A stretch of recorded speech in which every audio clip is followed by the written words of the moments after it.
പുതിയ വീഡിയോയിലേക്ക് സ്വാഗതം. ഇന്ന് ഞാനൊരു പുഴുക്കാണ് ഉണ്ടാക്കുന്നത്, കഞ്ഞിയും പുഴുക്കും. അപ്പോൾ ആദ്യം തന്നെ ഒന്ന് തിളപ്പിച്ച് ഊറ്റണേ. ഞാൻ ഊറ്റിയെടുത്തിട്ട് വന്നിട്ട് കാണിക്കാം. കഷ്ണങ്ങളെല്ലാം നല്ലതായിട്ട് അരിഞ്ഞ് കഴുകി എടുത്തിട്ടുണ്ട്. മണ്ണെല്ലാം കളഞ്ഞ് 3-4 പ്രാവശ്യം കഴുകി എടുത്തിട്ടുണ്ട്. ഇതിന് വേണ്ടുന്ന സാധനങ്ങൾ ചേന, കപ്പ, പിന്നെ ചേമ്പ്, കാച്ചിൽ. ഞാൻ പിന്നെ ഒരു പടവളങ്ങ ഉണ്ടായിരുന്നു, അത് ചേർത്തിട്ടുണ്ട്. കാച്ചിലൊക്കെ ചേർക്കാം. പിന്നെ കാച്ചിൽ എനിക്ക് കിട്ടിയിട്ടില്ല, ബാക്കി എല്ലാ കഷ്ണങ്ങളും കിട്ടിയിട്ടുണ്ട്. ഏത്തക്കായൊക്കെ ചേർത്തിട്ടുണ്ട്. പയർ ഇതിൻ്റെ കൂടെ കുതിർത്ത് വെച്ചിട്ടുണ്ട്, അതും കൂടി ചേർക്കണം ഇതിൻ്റെ കൂടെ. കപ്പ വെള്ളം ഊറ്റി എടുത്തിട്ടുണ്ട്, അതിലേക്ക് കഷ്ണങ്ങളും പയറും എല്ലാം ഇട്ട് ഒന്നിച്ച് വേവിക്കാം.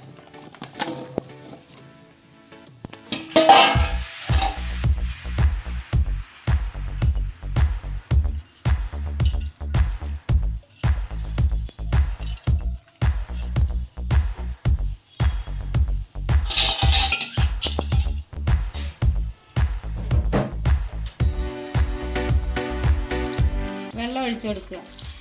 ഞാൻ ഒരു ഗ്ലാസ്, വലിയ ഗ്ലാസ്സിന് 1 ഗ്ലാസ് വെള്ളം. മഞ്ഞൾപ്പൊടി, മൂടി വെക്കുക. മൂടി വെച്ച് നന്നായിട്ട് വേവിച്ചെടുക്കുക. അരപ്പിനാവശ്യമായിട്ട് അരമുറി തേങ്ങ, 3-4 വറ്റൽ മുളക്, ജീരകം 1 ടീസ്പൂൺ, 2 കഷ്ണം വെളുത്തുള്ളി.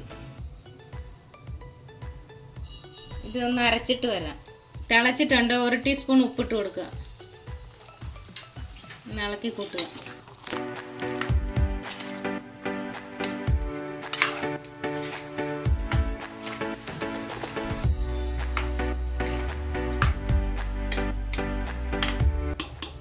കുറച്ച് കറിവേപ്പില ഇട്ട് കൊടുക്കുക.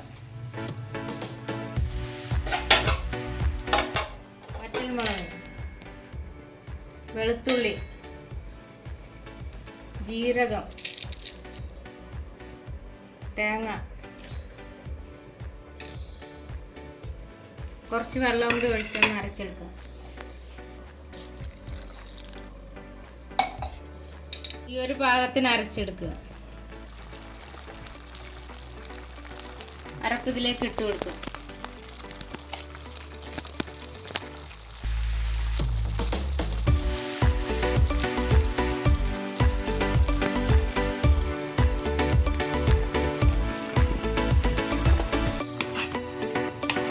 കഷ്ണം നന്നായിട്ട് വെന്തിട്ടുണ്ട്. ഇത് അധികം ഉടയുകയും വേണ്ട, കുറച്ച് ലൂസ് പരുവത്തിലിരിക്കണം. ഒന്നുകൂടെ ഒന്ന് തട്ടിപ്പൊത്തി കൊടുത്ത് ആവി കയറ്റിയെടുക്കുക.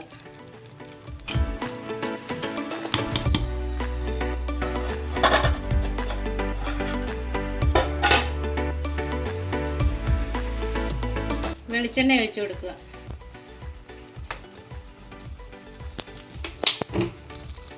കറിവേപ്പില ഇട്ട് കൊടുക്കുക. മൂടി വെച്ച് തീ ഓഫ് ചെയ്യുക. കുറച്ച് കഴിയുമ്പോഴേക്ക് ഇത് ഡ്രൈ ആയിട്ടുണ്ടാവും, അപ്പോഴേക്ക് ഞാൻ കാണിക്കാം.